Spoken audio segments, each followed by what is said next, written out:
Welcome back. Today's recap will be on the anime, Fate Grand Order Absolute Demonic Front, Babylonia.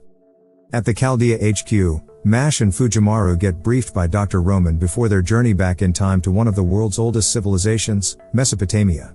Their goal is to close the last singularity by retrieving the seventh grail that Solomon sent into the past, all in the hopes of stopping the incineration of humanity. They are joined by Da Vinci, who proceeds to give them a mini lecture on the place, after which the duo suit up before they are ray-shifted back in time.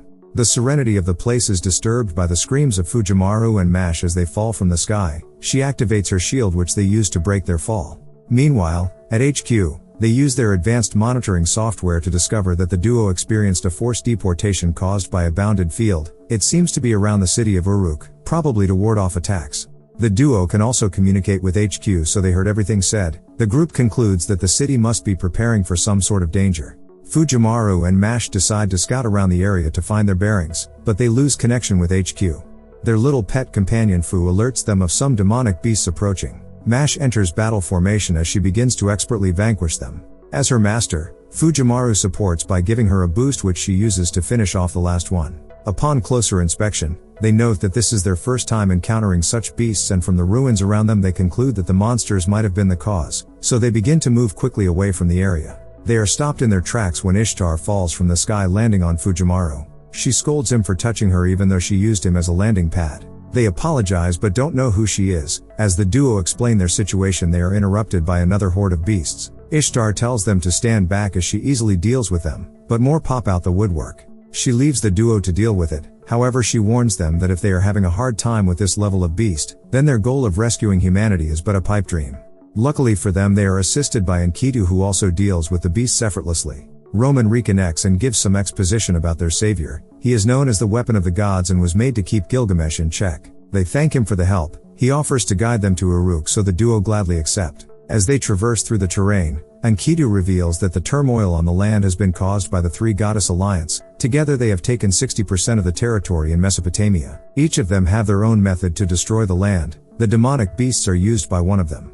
But humans have built the absolute demonic front, Babylonia, which is the final and largest barrier that protects the four corners of the world. They stand over a cliff watching as countless beasts advance towards the wall, but an army led by Leonidas keeps them at bay. While they proceed using a less dangerous route, the trio come across Merlin and Anna, who presents themselves as a non-threat and plead to join them because they too are lost. The trio also introduce themselves, and Merlin finds Enkidu's existence as a problem, explaining that he's supposed to be dead. Enkidu was a friend of King Gilgamesh, and it was his death that triggered the king to quest for the Herb of Immortality. With his cover blown, the imposter attacks and reveals his true intention. Merlin pleads with Anna to help them fight Enkidu. After a brief exchange, it ends in their capture, where it's revealed that Merlin put the imposter under an illusion spell when he was talking. This gave them the chance to escape.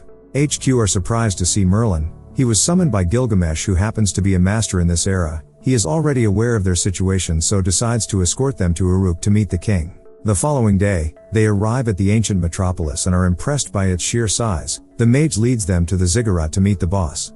As they arrive, the king can be seen attending to all the city's issues efficiently with his secretary Siduri. Merlin interrupts and presents Fujimaru and MASH. The king takes one look at them and understands the situation immediately. He decides to examine their genuineness through battle. With the aid of Anna, they attack the king with a series of well-coordinated strikes, but he blocks everything with no effort. After a few more exchanges, he ends the test and deems them a waste of his time before sending them away. Fujimaru tries explaining the dire situation, but he already knows everything and even reveals the Holy Grail. He speculates that the Three Goddess Alliance also want it. That's why they attack his kingdom. He warns them not to even ask for it, as he sees no reason to give them any of his treasures. Fujimaru suggests that they will defeat the Three Goddess Alliance in exchange for it. This makes Gilgamesh laugh because he has just seen their combat level. Their conversation is interrupted by one of his subordinates, who alerts them that Ishtar is approaching the city with high speed. She busts into the main hall. Fujimaru and MASH are surprised that she's one of the three goddesses. After a brief conversation with the king, she launches an attack at His Majesty that MASH blocks and Anna counters, but they get sent back.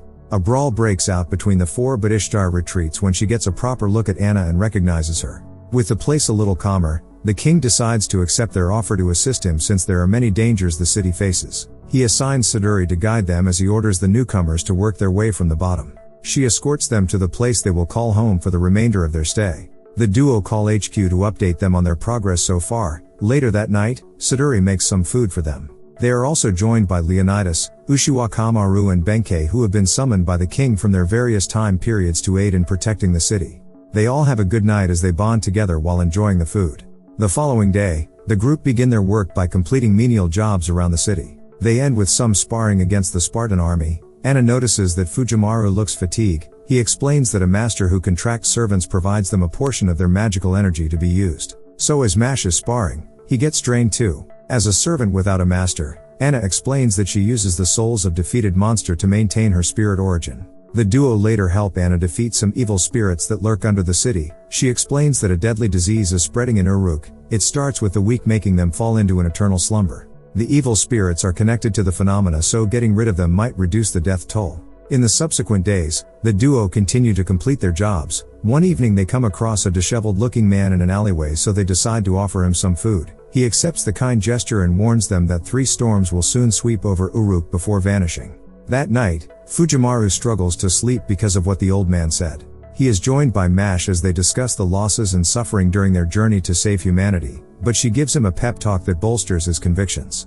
The next day, the king summons them and finally addresses Fujimaru by name after he acknowledged his good works. While holding the grail, he gives them their first quest, ordering them to head to the city of Yor to investigate the happenings of the place. The quartet cut their way through the demons in order to reach the jungle. When they enter, they struggle to navigate through it due to the humidity. Their complaints are interrupted by Jaguar Man, who strangely introduces herself. Anna is not with the gimmicks and immediately attacks the potential threat, but she evades and escapes. Without any further incident, the group arrive at the city and are surprised to see that the beasts haven't reached them yet. They introduce themselves and state their purpose. After seeing that everyone is well, they promise to go back and have the king send a rescue party to evacuate them. However, the residents politely rejects the offer, claiming they don't need to be rescued as the city is very safe. The group look at each other with confusion. Later on, Marlin gathers all the residents of the city. They all stand there with a somber look as they gaze at the floor. The city's representative officially welcomes them. Marlin asks her why they are claiming that they don't need assistance. A young lady speaks up, stating that as long as the jungle surrounds them, and they obey the rules of the forest goddess, the demonic beasts can't come in. Mash confirms that they actually didn't encounter any within the jungle. The mage wants to know why they didn't rescue the surrounding cities that were facing the beast crisis. He answers himself that it would have been a violation of the rules set by the forest goddess. He reveals that the residents have been sacrificing the men in the city in exchange for protection. And looking at the population of males left, he assumes it's 1 person a day to keep the monsters away. The group start to criticize the residents as they defend their questionable practices, but they are all interrupted when Jaguar Man appears again and reveals herself to be the forest goddess. She doesn't kill the people sacrificed, but rather has them doing manual labor at Eridu. She leaps into battle, causing the residents to evacuate. Anna and Mach engage her in combat, but she proves too powerful for them. With the chances of victory looking slim, they are forced to retreat, though it pains Fujimaru to leave the people in such a state, but they promise to come back. After taking that L, Gilgamesh accompanies Fujimaru and Mash to the Persian Gulf to survey the water quality. Upon their arrival, they load the water samples while the king attends to some other matters. With their work complete, the duo sit by the beach to watch the sunset, but things suddenly take a dramatic turn when Enkidu comes out of nowhere and begins to attack them. Mash engages, but she just doesn't seem to be up to the level in general. As she struggles to keep up, they get saved when Gilgamesh shows up in time. The king is not really surprised to see his old friend, as he was already aware of his existence. The two friends clash on an epic level, as they trade blows. Enkidu ultimately retreats when he starts to react negatively to seeing his old friend. Later that night, Enkidu is in the mountains trying to fight images that race into his head as he chants that he must kill Gilgamesh for the sake of his mother. They return back to the city, where the king orders the trio to retrieve the Tablet of Destinies. It is a recording of a future he saw while meditating. He left it in the city of Kutha, so he sends them there to begin their search.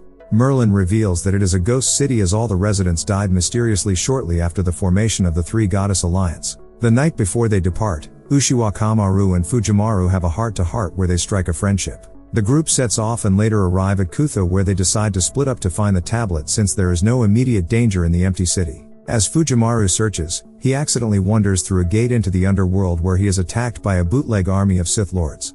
He is saved by the man he gave the bread to in the market. He sends him back with a message to Merlin. Fujimaru wakes up with the tablet in his hand and Mash crying. He delivers the message, but soon after, they are attacked by Ishtar, who also wants the tablet. They ultimately defeat her when the sun sets and she falls unconscious after taking an attack. They tie her up and Merlin reveals that she is not in her original form because the priestesses of Uruk performed a ritual that caused a human girl to get possessed by Ishtar. Their sense of self fused together to make a new personality. The gods of Mesopotamia all have blonde hair while she is black. She regains consciousness and they question her about the other goddess in the alliance, but they have sworn to never reveal information about each other under any circumstances. Their interrogation is interrupted when all the ancestors from Kutha come to visit the place in the form of skeletons. Before they escape, Fujimaru releases Ishtar. She gets moved by his act of kindness and clears the way for them while in her original form. A new day with a new problem. The quartet are summoned to the northern wall because the demonic beasts are attempting a large-scale attack. As they tour the camp, some monsters manage to slip through but Leonidas and his men swiftly take care of them.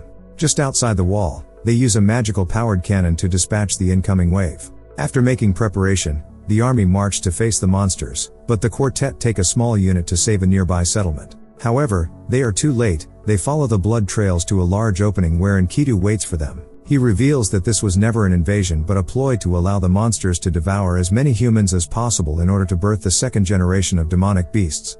A lion of the sun emerges from below. Anna's initial attacks don't work, but Merlin imbues her scythe allowing her to get the critical hit which kills it. But she gets caught by Enkidu while distracted. He finds her too dangerous because she has a scythe that allows her to kill immortals. As he prepares to finish her, Fu uses its stored up magical energy to save her from the sticky situation. Suddenly, Tiamat, the mother of all beasts and head of the three goddess alliance, emerges from below ready to destroy the humans. Enkidu calls it his mother and is happy to see her awake as everyone watches in horror. That brings the episode to an end.